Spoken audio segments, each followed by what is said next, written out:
우리가 이제 요한계시록 4장의 말씀을 읽었습니다. 3장까지는 이제 교회들에 대한 이야기였죠. 예수님께서 이제 요한을 부르시고 요한을 통하여서 교회들, 이 땅에 오고 가는 모든 교회들을 향한 주님의 말씀을 이렇게 전하여 주셨습니다.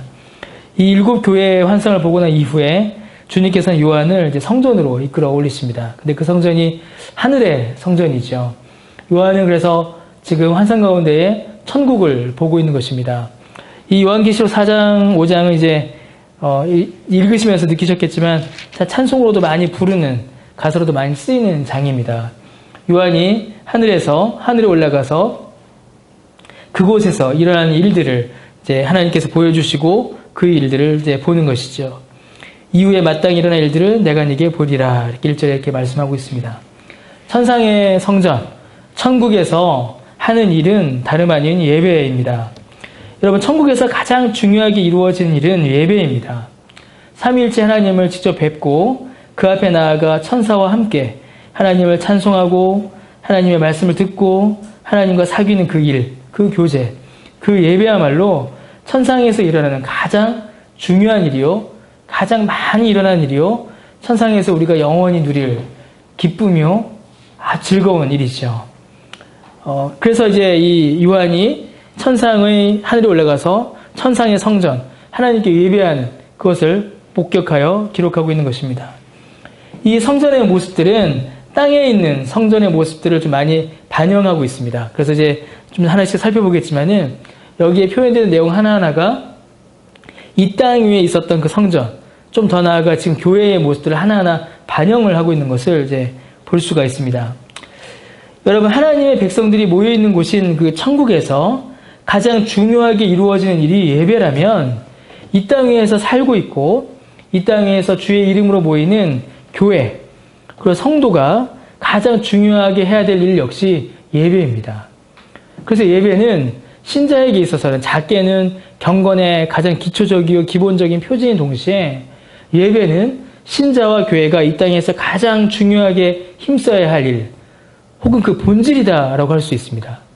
신자요 교회인데 하나님 앞에 예배하지 않는다. 그건 교회로 갈 수가 없는 것이죠.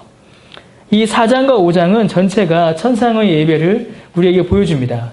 천상의 성전에서 하나님께 드려지는 예배가 있다면 이 땅 위에서도 구약시대에는 성전에서, 신약시대에는 교회에서 하나님의 백성들이 마음과 정성과 힘을 다하여 하나님께 예배하는 이 일은 가장 중요한 일이 되는 것입니다.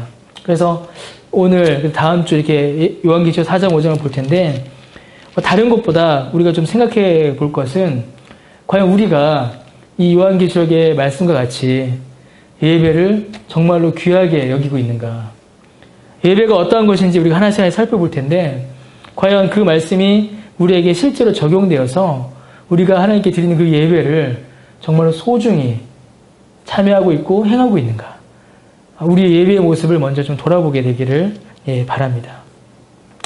4장과 5장, 특히 이제 오늘 이제 4장을 보는데 4장에는 많은 그 상징적이고 그 비유적이고 살펴봐야 될 내용들이 굉장히 많습니다. 근데 하나하나 일일이 다 살피지는 못하고 그 중에서 가장 중요한 것들만 좀 이렇게 살펴보도록 하겠습니다. 크게는 이제 2가지고 작게는 이제 3가지인데 크게는 2가지를 이제 요한계시록 4장에서 볼 수가 있습니다. 하나는 이 예배를 받으시는 분에 대한 내용이 나와요.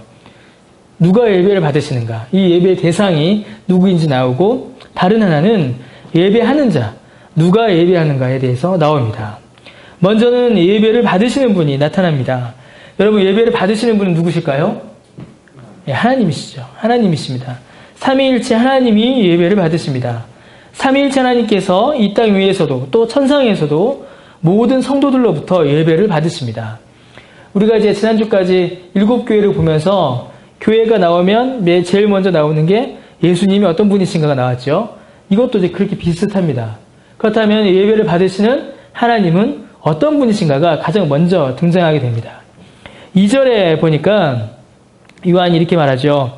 내가 곧 성령에 감동되었더니 보라, 하늘에 보좌를 베풀었고 그 보좌 위에 앉으신 이가 있다 라고 이렇게 기록을 하고 있습니다. 예배를 받으시는 분은 누구신가? 바로 보좌 위에 앉으신 이라고 이렇게 설명을 합니다. 여러분, 하나님께서 정말로 이렇게 의자에 앉아 계실까요? 그런 생각 안 해보셨어요? 예수님을 가리켜서 지금은 하나님 보좌 우편에 계신다. 그러니까 하나님 가운데 계시고 예수님은 우편에 앉아 계시고 성령님은 좌편에 앉아 계신다. 이렇게 생각을 하시나요, 혹시? 그렇게 생각했어요? 아니, 역시 훌륭합니다. 훌륭하신 자예요. 예. 이제 그렇게 생각하면 안 되겠죠. 왜요? 하나님은 영이시니라고 표현합니다. 물리적인 어떤 의자에 앉아 계신다는 표현이 아니죠. 그럼 예수님께서 하나님 보좌 우편에 앉아 계신다는 말은 무슨 말일까요? 우편이 가지고 있는 의미가 있어요. 그러니까 능력, 동등함, 힘을 의미하는 것이죠. 그래서 예수님께서 하나님 보좌 우편에 앉아 계신다는 말은 하나님과 동일한 영광으로, 동일한 권능으로 하나님의 일을 행하신다라는 그런 의미가 되는 겁니다. 여기에서도 예배를 받으시는 하나님을 가리켜서 보좌 위에 앉으시니라고 하니까 정말로 이제 보좌에 앉은 하나님을 이렇게 마치 옥황상제, 그러니까 옥좌에 앉아있듯이 그렇게 상상하시면 이제 안 되는 것이죠. 그렇게 되면 우리가 놓치게 됩니다. 이 보좌에 앉으셨다라는 거 할 때 이 보좌는 실제로 눈에 보이는 이 스론이라고 하죠. 왕의 의자, 그런 것을 의미하는 것이 아닙니다. 이 보좌는 하나님의 주권과 능력을 드러냅니다. 그래서 여기서 보좌에 앉으셨다라는 말은 그분에게 주권과 능력이 있다라는 말입니다. 이 보좌는 이제 요한계시록에서 굉장히 많이 나타납니다. 성경 전체에서 봤을 때에 요한계시록에 이 보좌라는 단어가 집중되어 있는 것을 볼 수 있습니다. 그만큼 이제 하나님의 주권과 하나님의 능력과 하나님의 영광과 그 왕대심이 강조되어 나타나는 것이죠. 근데 뒤로 가게 되면 어떤 의미가 또 이게 더해지게 되냐면 이 보좌로부터 심판이 임하는 것을 볼 수가 있습니다. 이게 이제 보좌는 사실 이제 에스겔 여기 이렇게 이어지거든요. 이게 생명수가 나오죠. 에스겔에서는 보좌로부터 물이 흐르죠. 생명수가 흐르는 그 생명의 하나님의 왕권인 동시에 요한계시록 뒤에 가게 되면은 심판이 그 보좌로부터 나온다라는 것을 볼 수가 있습니다. 하나님께서는 특별한 주권과 능력으로 또 영광과 풍요로움으로 예배를 받으시고 동시에 그 보좌로부터 하나님의 주권과 하나님의 능력으로부터 심판을 행하시는 분이십니다. 그 하나님을 지금 이야기하고 있는 것입니다. 우리의 경배를 받으시는 분, 우리의 예배를 받으시는 분은 그의 영광과 능력과 주권으로 우리를 다스리시고 우리와 함께 하시는 분이실 뿐만 아니라 또 무엇도 내리시는 분이시다. 심판을 내리는 분이시다. 라는 것을 동시에 알려주고 있는 것이죠.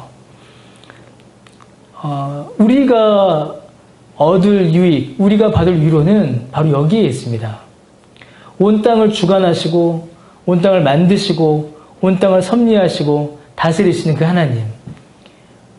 그 누구도, 그 어떤 존재도 그분보다 강할 수 없는 정말 전지, 모든 것을 아시고 모든 것을 하실 수 있는 전지전능하신 그 하나님이 우리의 예배를 받으신다라는 사실입니다. 우리를 보고 계신다라는 것이죠. 제가 기도하면 마찬가지로 우리와 함께하고 계신다라는 사실입니다. 그게 우리의 위로입니다. 또 하나의 위로가 있어요. 그 하나님이 어떤 하나님이시다? 심판의 하나님이시다라는 것입니다. 곧 지금은 이 땅 위에서 막강한 권력과 권세를 휘두르는 것 같고 마치 세상을 다 다스리는 것처럼 살아가는 그들도 언젠가는 하나님의 심판 앞에 선다라는 것이죠. 여러분 이 말씀이 7교회에게 주어졌을 때에 그 7교회가 어떤 위로를 받았을까요? 우리 지난주까지 살펴본 것처럼 7교회가 늘 그 우상 숭배라는 공격 앞에 있었죠. 우상을 섬기지 않으면 너희들이 살 수 없다. 우상을 섬기지 않으면 경제활동할 수 없다. 우상을 섬기지 않으면 너희들은 망할 것이다. 그런 핍박과 박해 가운데 이 7교회가 있었습니다. 물론 한 교회는 변절했었죠. 그러나 이 예배에 참여하는 교회들은 앞에 있는 모든 7교회예요. 그 7교회 다 지금 회복되어 하나님 앞에 드린다라고 우리가 봐야 합니다. 그와 마찬가지 그걸 봤을 때 이 7교회가 보좌에 계신 하나님이 우리와 함께 계신다라는 이 말씀을 들었을 때는 말로 할 수 없는 위로를 얻게 되는 겁니다. 지금은 우리가 박해와 핍박을 당하고 있지만 그 주권과 영광과 능력 가운데 계신 하나님이 우리와 함께 계시고 우리를 박해하고 우리를 핍박하고 우리로부터 하나님의 자리를 빼앗으려고 했던 그 우상들은 다 망하게 될 것이다. 심판받을 것이다. 라는 소망을 이 초대교회 성도들이 가지게 된 것이죠. 그 위로와 그 소망이 우리에게도 동일하게 주어집니다. 그럼 그 하나님이 또 어떤 분이신가? 이제 좀 넘어가서 찬송들 가운데 그 하나님이 나타나는데 8절에 하나님이 나타나시죠. 내 생물이 하나님을 찬송하는데 하나님이 어떤 분이세요? 거룩한 분이심을 먼저 찬송합니다. 3번 거룩하다 했으니까 하나님은 완전히 거룩하신 하나님이시오. 삼위일체 하나님이 다 거룩하신 하나님이시다 라고 드러납니다. 거룩하신 하나님이시고 모든 시간을 초월하여 영원하신 분이십니다. 그리고 그가 능력과 권세를 행하실 분이시고 또 장차 오셔서 심판을 이루실 분이 바로 하나님이시죠. 우리 하나님이 그런 분이시고 그런 하나님께 우리가 예배를 드린다라는 것입니다. 11절에는 또 어떤 하나님이세요? 영광과 존귀와 권능을 받기에 합당하신 분이시며 만물을 지으시고 자신의 뜻대로 다스리는 그런 분이 바로 하나님이십니다. 우리가 그런 분에게 예배하고 있다는 겁니다. 이 사실을 우리가 잘 알아야 합니다. 여러분이 어느 날 누구를 만난다라고 생각을 해보세요. 어느 사람을 만난다. 굉장히 높은 사람을 만난다. 근데 그 사람이 얼마나 높은 사람이고 그 사람이 지위가 얼마나 높고 그 사람이 할 수 있는 게 얼마나 많은가를 알게 된다면 그 사람 앞에 서는 우리의 자세 또한 바뀌게 될 것입니다. 하나님이 어떤 분이신가, 우리의 예배를 받으시는 하나님이 어떤 분이신가를 정확하게 알아야 하나님 앞에 예배하는 우리의 자세 또한 새롭게 바뀔 수가 있고 바르게 정립될 수가 있습니다. 그래서 요한계시록 4장에서 나타나는 그 하나님은 바로 왕이십니다. 주권과 능력으로 우리를 다스리시는 하나님이시고 우리에게 구원의 은혜를 베푸시는 하나님이시며 영원한 분이시요 심판을 행하시는 왕으로서의 하나님을 우리에게 보여줍니다. 하나님은 왕이십니다. 모든 우상도 이길 수 없는 영원하신 하나님이시고 모든 권력과 힘도 이길 수 없는 완전한 권능의 하나님이십니다. 그 하나님께 우리가 예배하는 것이에요. 여러분 이제 군대 갔다 오시면 알겠지만 이제 사열한다라고 하죠. 사열 해봤죠? 사열은 이제 대대장에게 하죠. 가장 높은 사람에게. 왜 사열합니까? 그 사람의 계급에 따라서 달라요. 원스타가 왔을 때 그 주학이랑 3스타가 왔을 때 주학이랑 다르죠. 저는 이제 해군이었는데 해군에는 이제 그 높은 사람이 배에 타게 되면 종을 칩니다. 이제 제가 정확히 기억이 안 나는데 대령이 타면 3번 땡땡땡 치고 소령이 타면 1번 땡 치고 이렇게 그런 게 좀 있어요. 신호들이. 그에 합당한 자세가 우리에게 필요하다라는 겁니다. 하나님이 어떤 분이신가를 알 때에 그것을 더욱더 분명하게 우리가 알 수 있습니다. 자, 그러면 우리에게 예배 받으시는 그분이 하나님이시고 그분은 왕이시다라는 것을 우리에게 알려주셨습니다. 거기에 더하여 그 하나님이 이제 어떻게 우리에게 나타나시는가를 우리에게 먼저 보여주십니다. 5절에 보면 나타나죠. 5절에 보니까 보좌로부터 번개와 음성과 우레소리가 나고 보좌 앞에 켠 등불 7이 있으니 이는 하나님의 7영이라 라고 이렇게 이야기합니다. 왕이신 하나님께서 우리의 예배를 받으시는데 그 예배를 받으시는 하나님께서는 5절 말씀처럼 우리 가운데 나타나신다라는 겁니다. 여러분, 번개, 음성, 우레소리, 이거는 무엇을 의미하냐면 하나님의 음성을 의미합니다. 상징합니다. 하나님의 음성이 뭐겠어요? 하나님의 소리, 하나님의 말씀을 가리키는 겁니다. 그래서 하나님께서는 우리의 예배를 받으실 때에 우리에게 말씀으로 하나님을 드러내십니다. 그래서 여러분, 예배는 하나님의 말씀을 듣는 일입니다. 하나님께서 우리에게 말씀하시는 것이고 우리는 그 말씀을 듣는 일, 이게 예배의 아주 중요한 핵심이죠. 이어서 또 뭐가 등장해요? 5절 뒷부분에 보니까 켠 등불 7이 있으니 이는 하나님의 7영이라 라고 나오죠. 켠 등불 7 이러니까 뭐 같습니까, 여러분? 그 성전 안에 있었던 7 근촛대를 상징할 수가 있죠. 그리고 7영이라는 말이 나왔어요. 7영은 우리가 1장 할 때 이야기했듯이 7개의 영이 아니라 완전한 영, 그 성령을 가리킨다라고 말씀을 드렸었습니다. 그 성전 안에 있는 7 근촛대 역시도 성령을 가리킵니다. 그래서 지금 하나님께서 우리의 예배를 받으실 때에 하나님께서는 우리에게 은혜를 베풀어 주시는데 그 은혜는 어떻게 나타나냐면 곧 번개, 음성, 우레소리, 하나님의 말씀으로 우리에게 주어지고 등불 7과 7영, 곧 성령으로 우리에게 은혜를 주신다라는 것을 여기에서 말씀해주고 계신 겁니다. 예배의 대상이 나왔고 예배의 방식이 나왔죠. 어떻게 해요? 예배를 받으시는 분 어떤 분? 영광의 왕이신 하나님이 우리 예배를 받으시고 그 하나님께서 예배 가운데 우리에게 은혜 베푸실 때에는 말씀과 성령으로 우리 가운데 은혜 베푸신다라는 것입니다. 그래서 예배 안에 말씀, 하나님께서 우리에게 주시는 그 말씀과 성령의 역사가 예배를 참된 예배되게 하는 아주 중요한 본질적인 요소가 됩니다. 우리가 예배한다고 모였으나 그 안에서 하나님의 말씀이 선포되지 않는다면 그 예배는 참된 예배라고 드릴 수가 없는 것이죠. 더하여 성령께서 그 예배 가운데 역사하셔서 그 예배드리는 성도들의 심령마다 역사하시고 그 말씀을 깨닫게 하시고 그 말씀으로 결단케 하시는 그 성령의 역사가 일어나지 않으면 그 예배 역시 공허한 예배가 되고 맙니다. 참된 예배로 드려질 수가 없는 것이에요. 그래서 우리는 예배할 때마다 정말 기도해야 합니다. 하나님 오늘도 이 예배를 통하여서 우리에게 말씀해 주시기를, 더하여 성령께서 우리 가운데 역사하셔서 우리에게 은혜를 주셔서 말씀을 깨달아 알아 우리를 돌이키는 그런 말씀의 역사가 있게 해달라고 기도해야 합니다. 그 백성들이 하나님 앞에 예배할 때에 하나님께서는 말씀과 성령으로 그 백성을 위로하시고 깨닫게 하십니다. 그래서 방금 드렸던 말씀과 같이 말씀과 성령의 역사는 예배의 핵심이며 이를 통해 참된 예배의 자리로 나아갈 수가 있습니다. 성령께서는 말씀을 통하여 말씀으로 말씀을 가지고 우리에게 역사하십니다. 이 두 가지가 하나님께서 우리에게 정하여 주신 예배의 방식이요 원리입니다. 이걸 우리가 잊어서는 안 돼요. 말씀과 성령이 예배의 원리이고 성령께서 말씀을 통하여 말씀을 가지고 말씀으로 우리에게 역사하신다라는 사실을, 이 두 가지를 우리가 빼먹으면 안 됩니다. 만약에 이 두 가지를 빼먹게 되면은 예배가 엉망이 되겠죠. 어떻게 될까요? 말씀과 성령이 약해지거나 말씀과 성령이 빠지게 되면 그 자리를 사람의 형식이나 혹은 사람의 정서를 만족시키는 장치들이 채우게 됩니다. 은혜가 아닌 것을 은혜로 가장하기도 하고 말씀이 아닌 것을 말씀으로 가장하기도 합니다.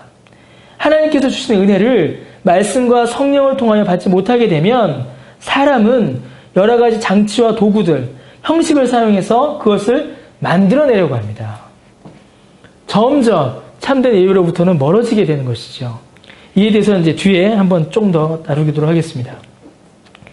그 예배를 받으시는 하나님은 전능하신 왕이시요 구원과 심판의 주님이십니다.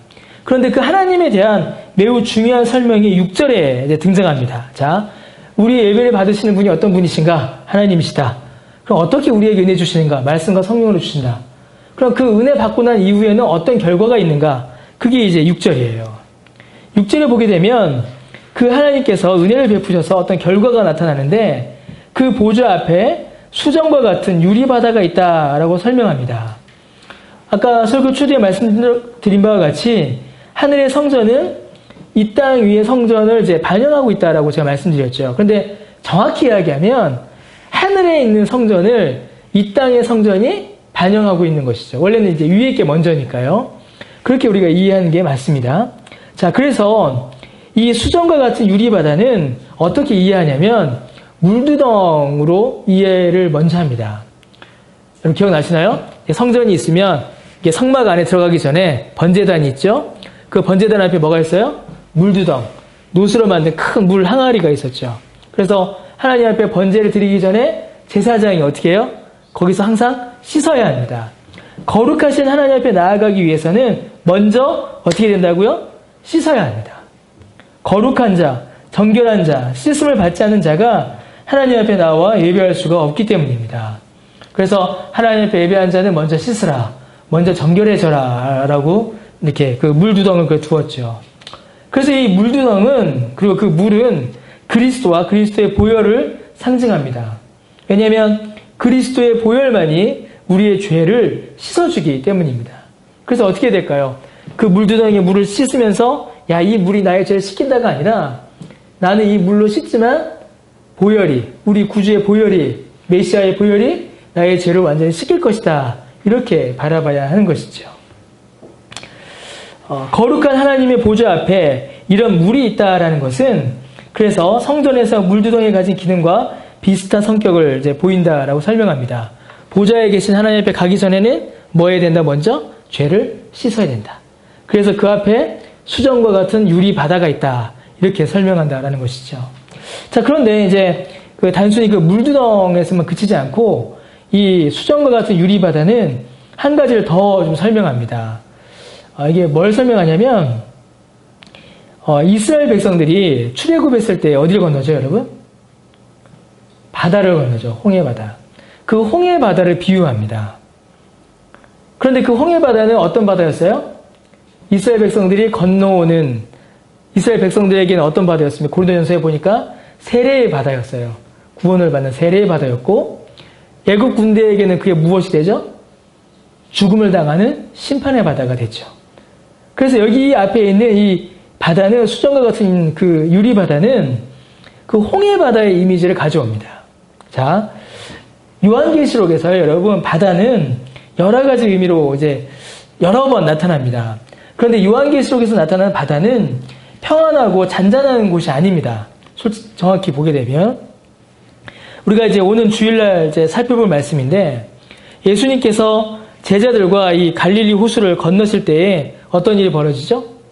폭풍우가 닥치죠. 그래서 배가 뒤집히려고 하고 사람들이 죽을 뻔합니다. 바로 그런 바다입니다.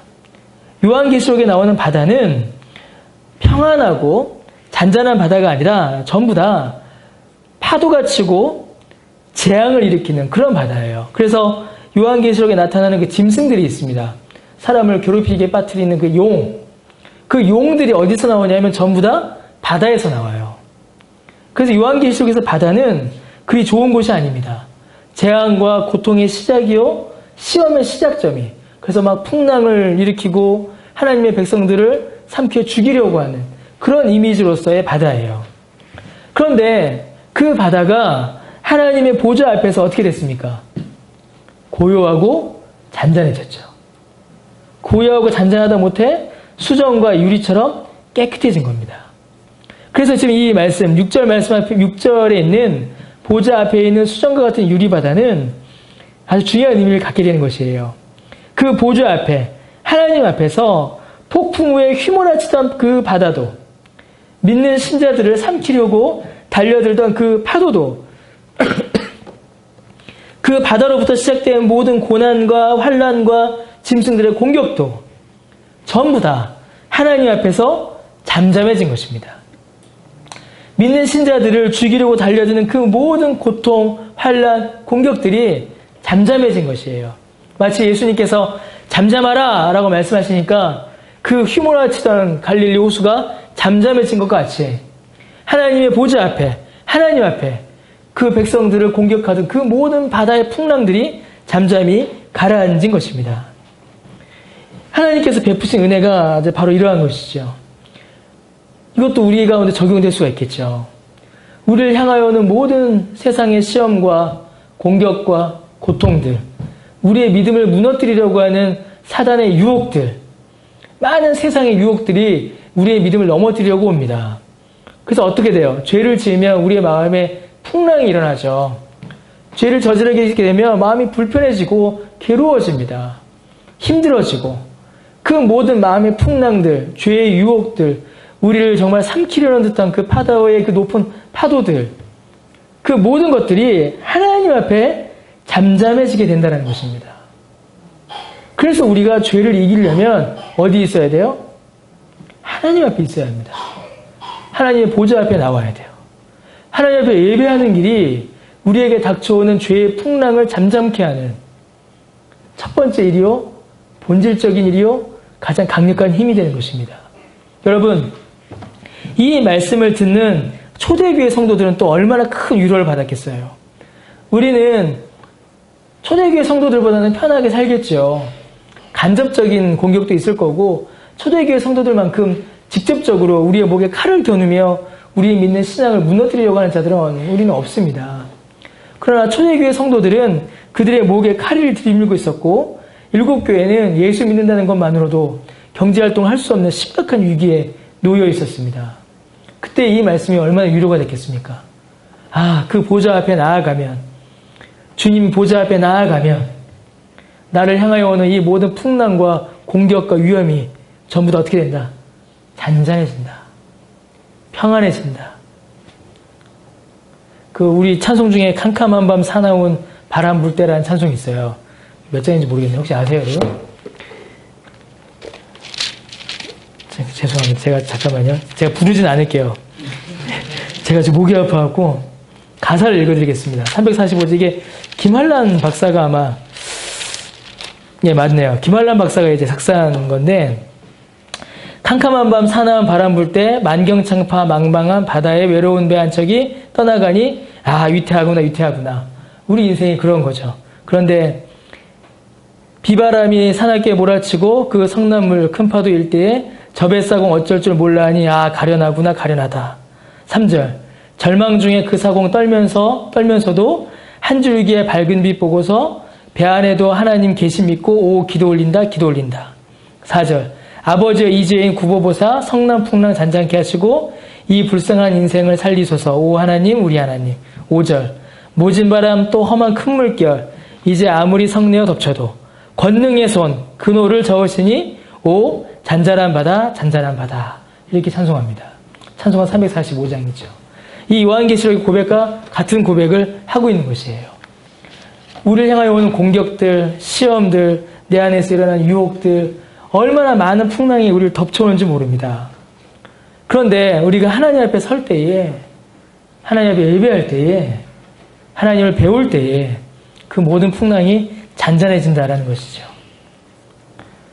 초대교회 당시에 그 환난 가운데 있던 성도들이 이 말씀 앞에 위로를 받았을 것입니다. 우리 역시도 이 말씀을 통하여 위로를 받았으면 좋겠습니다. 여러분, 보좌를 통해서 우리가 알 수 있는 사실은 우리가 예배하는 분이 어떤 분이시며 그분이 우리에게 주시는 은혜가 무엇인지를 깨닫게 됩니다. 그가 하나님이시고 영원하고 전능하신 분이시며 구원과 생명을 베풀어 주시는 분임을 깨달을 수 있습니다. 그분이 우리에게 평안을 주시는 분이십니다. 그러한 분이 우리의 하나님이시고 우리가 그런 분에게 예배하는 것입니다. 우리가 예배하는 것은 우상이 아니에요. 어떤 특정한 사람도 아니고 어떤 만들어진 어떤 신상도 아니고 이 세상의 돈이나 물질도 아니고 피조물이나 짐승은 더더욱 아닙니다. 우리가 예배하는 분은, 우리의 예배를 받으시는 분은 말씀과 성령으로 우리를 위로하시는 분이시오 보좌에 앉으신 거룩한 하나님이시며 그의 주권과 능력으로 우리를 구원하시고 우리 앞에 닥쳐오는 풍랑을 잔잔케 하시는 바로 그분이십니다. 여러분, 우리가 이 사실을 안다면 우리의 예배를 결코 가볍게 드릴 수 없을 것입니다. 이 예배를 통하여서 우리가 참으로 위로받는다는 사실을 정말로 알고 정말로 믿는다면 예배의 자리에 나오지 않을 수가 없는 것이죠. 장난으로 혹은 가볍게 사람의 만족을 위해 드릴 수 없는 것이고 예배를 사소하게 대할 수가 없게 되는 것입니다. 저는 최덕수 목사님 우리 설립 예배 때 하신 말씀이 저 떠나지가 않아요. 주일 오전 예배는 그 교회가 얼마나 유명한지 드러나고 주일 오후 예배는 그 교회 담임 목사가 얼마나 유명한지가 드러나고 수요 예배는 기억나세요? 아니죠. 수요 예배는 그 교회에서 예수님이 얼마나 중요한 분인지 드러난다. 그 얘기를 하시더라고요. 기도회, 수요 기도회, 기도회의 자리였어요. 그래서 여러분도 참 그런 것 같습니다. 자, 또 보죠. 이제 예배를 받으시는 분을 이야기했죠. 이제는 어떤 분일까요? 이제는 예배하는 자들이 등장합니다. 예배하는 자들. 어떤 자들이 예배하는가? 두 예배자가 나와요. 첫 번째는 24장로가 등장을 하고 두 번째는 네 생물이 등장합니다. 먼저는 24장로가 하나님께 예배합니다. 24의 장로죠. 제가 24명이라고 안 하죠. 24이라고 하죠. 왜냐하면 이 24는 상징수기 때문에 그렇습니다. 실제로 어떤 이단들 가면은 지들끼리, 죄송합니다. 말이 막는데, 자기들끼리 12사도, 12장로, 24장로 막 자기들끼리 임명하고 난리를 칩니다. 그게 아니라는 것이에요. 그게 아닙니다. 여기서 나오는 24장로, 24는 상징수입니다. 실제로 이게 넘버링을 한 게 이제 아닙니다. 24장로가 하나님께 예배합니다. 4절에 보니까 장로들이 등장하죠. 보좌에 앉았고 흰 옷을 입었고 금관을 쓴 자들입니다. 그러니까 어떤 자들일까요? 보좌에 앉았으니 하나님 주께서 주시는 그 왕권을 또 누리는 자들이고 존귀함을 얻은 자들이고 흰 옷을 입었으니 거룩한 자들이고 금관을 썼으니 영광과 승리를 누리는 그런 자들입니다. 이들이 누구인가를 이제 설명하는 많은 과정들이 있는데 이제 그런 건 다 생략하고요. 그런 주의 과정은 생략하고 결론만 말씀을 드리면 이 24장로는 천사들을 먼저 상징합니다. 근데 어떤 천사냐면 그냥 천사가 아니라 구약과 신약의 모든 교회를 대표하여서 하나님께 예배하는 천사들을 가리킵니다. 그러니까 어떤 천사들일까요? 구약 백성들이 하나님께 예배할 때에 그 예배를 돕던 천사들. 신약 백성들이 하나님께 예배할 때에 그 예배를 돕는 천사들을 가리킵니다. 그들을 가리켜서 24장로라고 하는 겁니다. 이 24라는 숫자가 그래서 매우 중요해요. 어떤 신학자는 뭐라고 설명하냐면 이 24는 구약의 12지파 그리고 신약의 12사도를 합친 수라고 설명하기도 합니다. 그래서 24라고 하죠. 그런데 제가 아까도 말씀드렸듯이 24가 물리적인 숫자가 아니라는 게 왜 그러냐면 실제로 예수님의 제자 사도는 몇 명입니까, 여러분? 14이죠.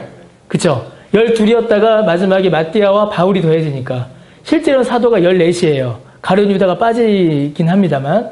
그러니까 12사도 이러면은 실제 수하고 안 맞는 거예요. 그럼 이스라엘 12지파도 실제로는 몇 지파예요? 13지파예요. 요셉이 에브라임하고 므낫세가 요셉 대신해서 지파가 되기 때문에 13지파입니다, 원래는. 근데 레위 지파가 빠지면서 어떻게 돼요? 12이라고 이야기를 하죠. 그러니까 이게 12, 24이 단순한 숫자가 아니라는 겁니다. 하나님의 백성들의 수, 하나님의 백성들의 모임, 교회의 수라고 볼 수 있는 것이에요. 그러니까 이 24장로는 구약과 신약의 교회를 지금 대표하는 겁니다. 구약과 신약의 교회를 대표하여 구약과 신약의 교회를 도와서 하나님께 예배하는 그 예배의 천사들을 가리키게 되는 것이죠. 좀 더 설명하면은 이 구약에서 특별히 24라는 숫자가 특별히 좀 쓰이는데 성전에서 이 24라는 숫자가 많이 쓰입니다. 그래서 아까 제가 말씀드렸던 것처럼 구약의 성전과 지금 천상의 성전이 이제 비슷한 게 있다라고 말씀드렸죠. 역대상 24장과 25장에 보면은 제사장들과 레위인들의 이야기가 쭉 등장을 해요. 근데 역대상 24장에 보면 다윗이 제사장들의 순서를 이렇게 매깁니다. 첫 번째, 두 번째, 세 번째, 네 번째. 그러면서 몇 번째까지 갈까요?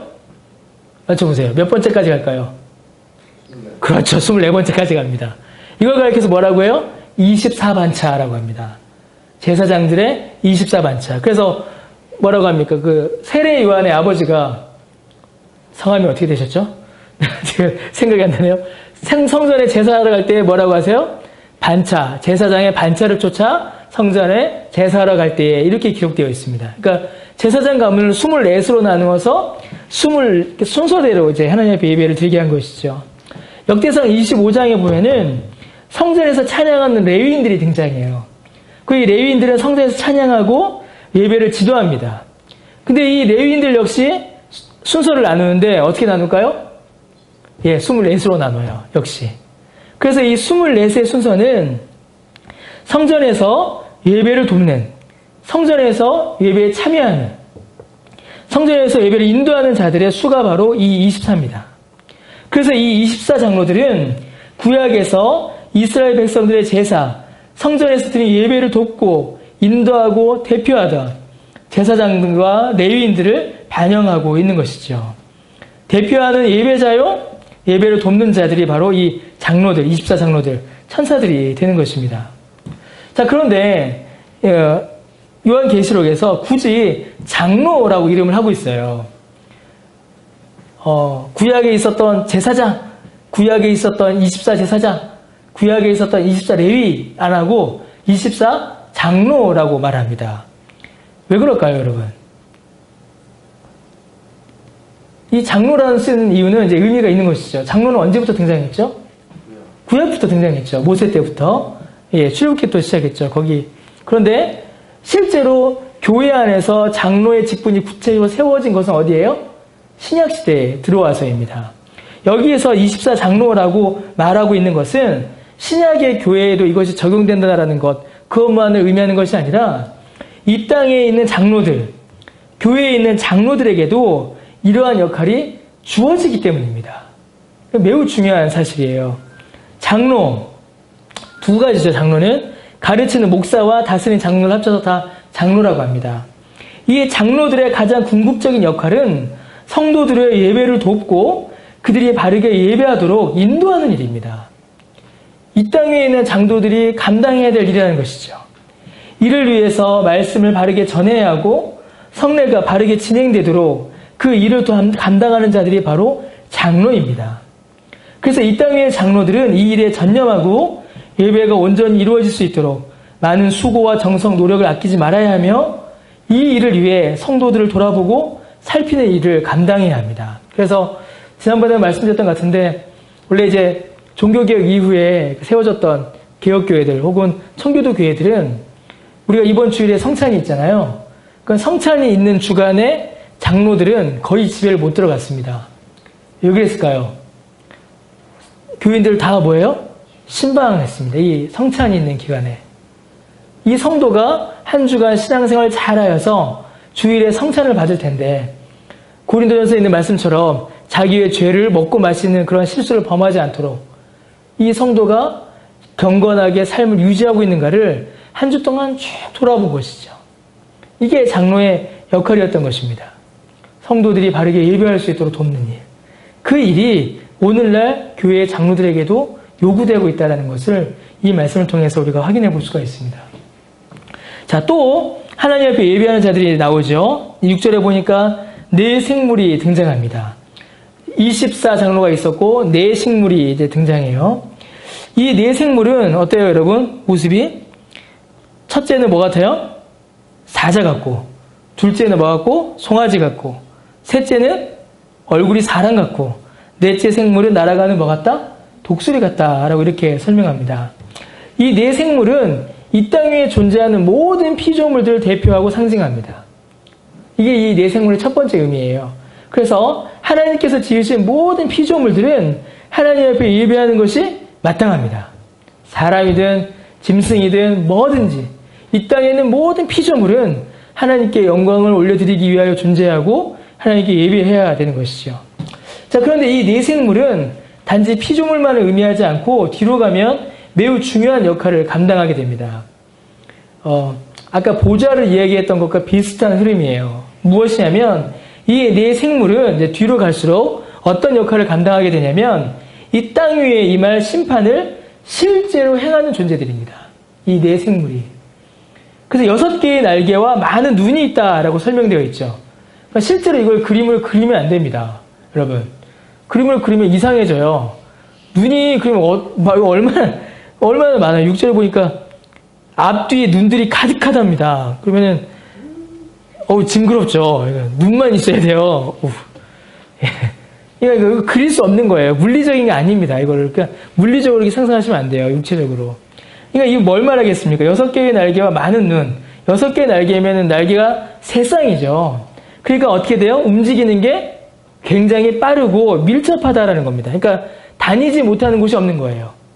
하나님께서 심판을 행하실 텐데 하나님의 심판이 명령이 떨어지면 다니지 못하는 곳이 없게 그리고 굉장히 빠르게 가서 심판을 행한다는 겁니다. 그리고 많은 눈이 있으니까 어떻게 돼요? 다 본다라는 것이죠. 하나님의 심판으로부터 피할 수 없고 하나님의 심판이 임하면 어디든지 신속하게 하나님의 심판이 이루어진다라는 것을 이 네 짐승을 통해서 우리에게 알려주고 있는 겁니다. 24장로가 뭐였어요? 성도들의 예배를 돕는 자들이었다면 이 네 생물은 하나님의 심판을 행할 존재들인 것입니다. 그런데 예배를 돕는 자들도 심판을 행할 자들도 전부 다 뭐예요?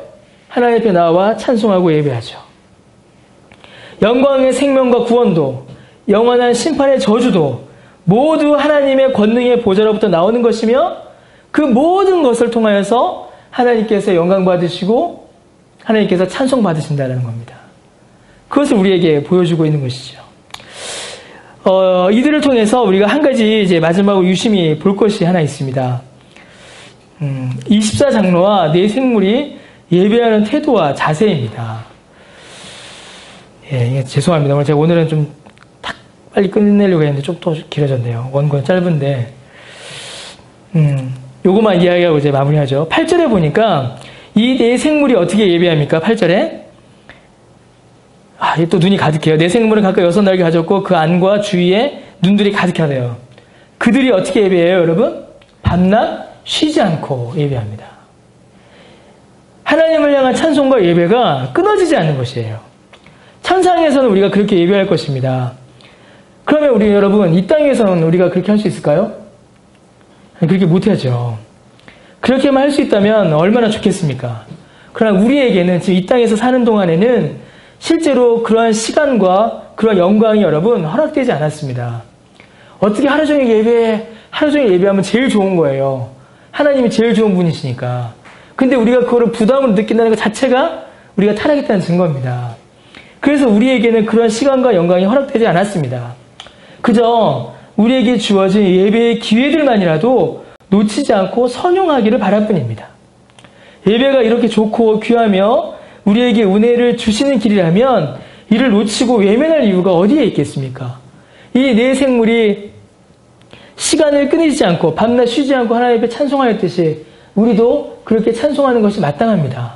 그래서 우리에게 주어진 예배의 시간 가운데 선용하여 정말 열심히 참여해 예배해야 되고 우리의 매일매일 삶 가운데서 하나님을 찬송하고 예배하는 일이 끊어지지 않아야겠죠.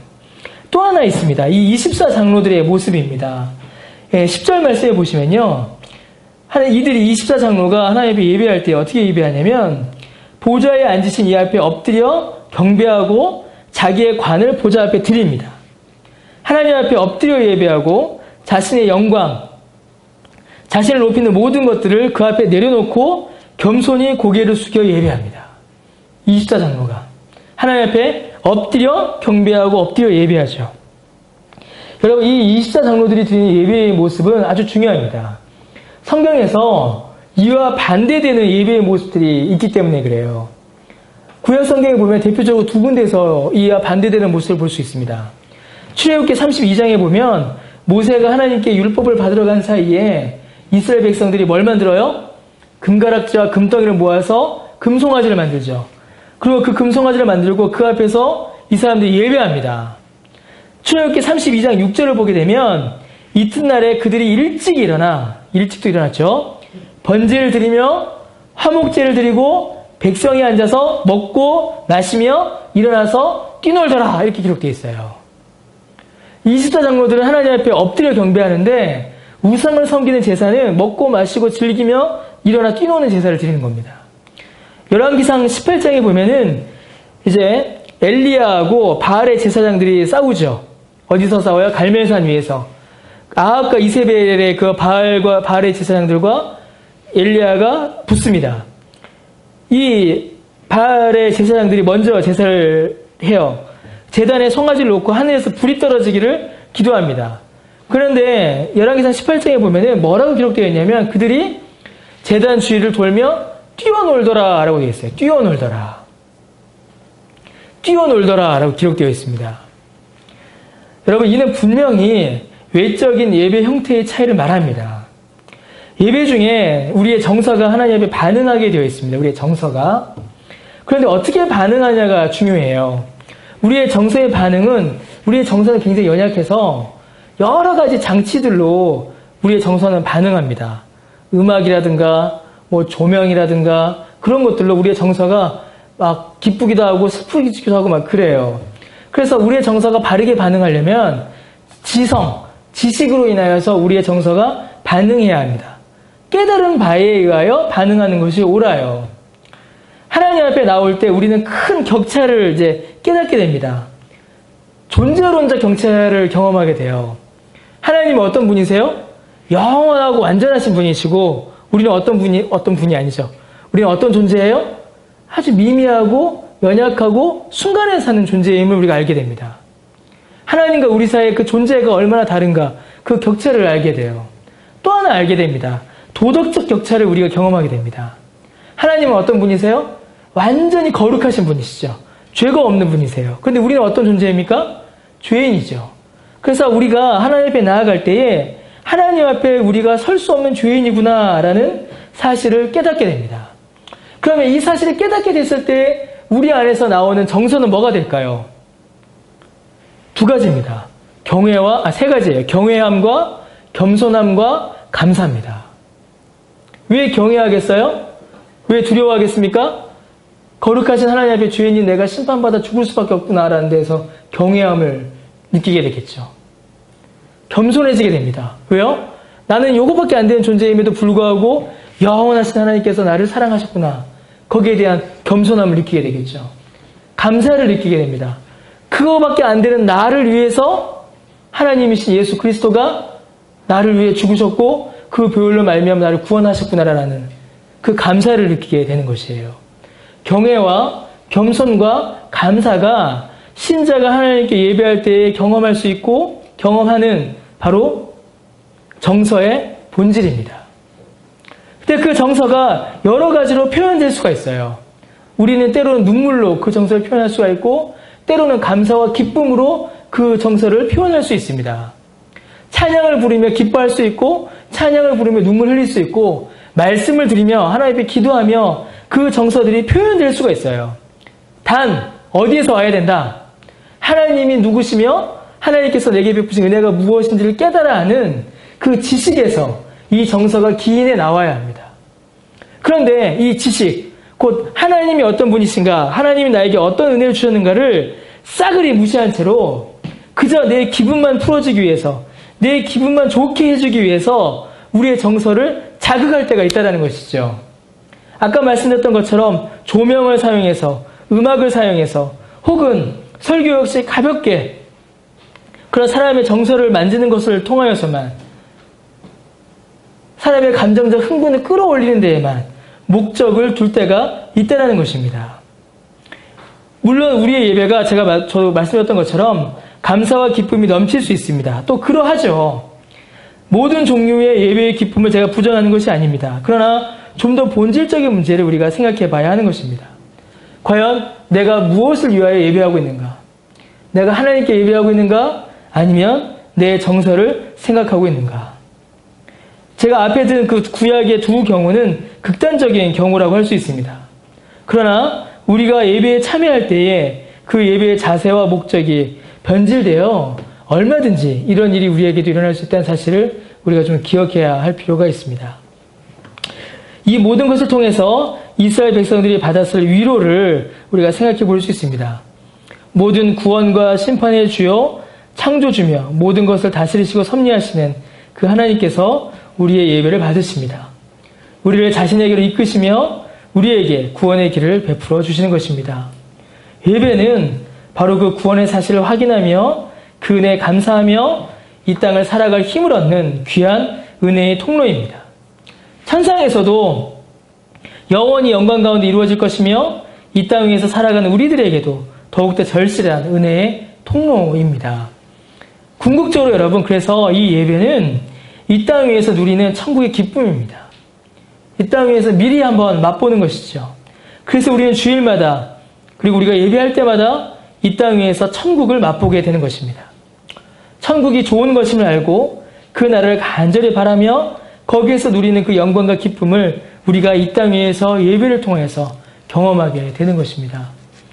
이 예배의 기쁨, 이 예배의 소중함을 우리가 다시 한번 확인하게 되기를 바라고 또 우리가 어떤 분에게 예배하는지를 다시 분명히 깨달아 알아 우리의 예배 자세를 바르게 하는 또 저와 여러분 되시길 바랍니다. 그래서 예배를 통하여서 하나님께 주시는 그 은혜의 위로를 받아 누리시는 저희 여러분 되시기를 바랍니다. 기도하겠습니다.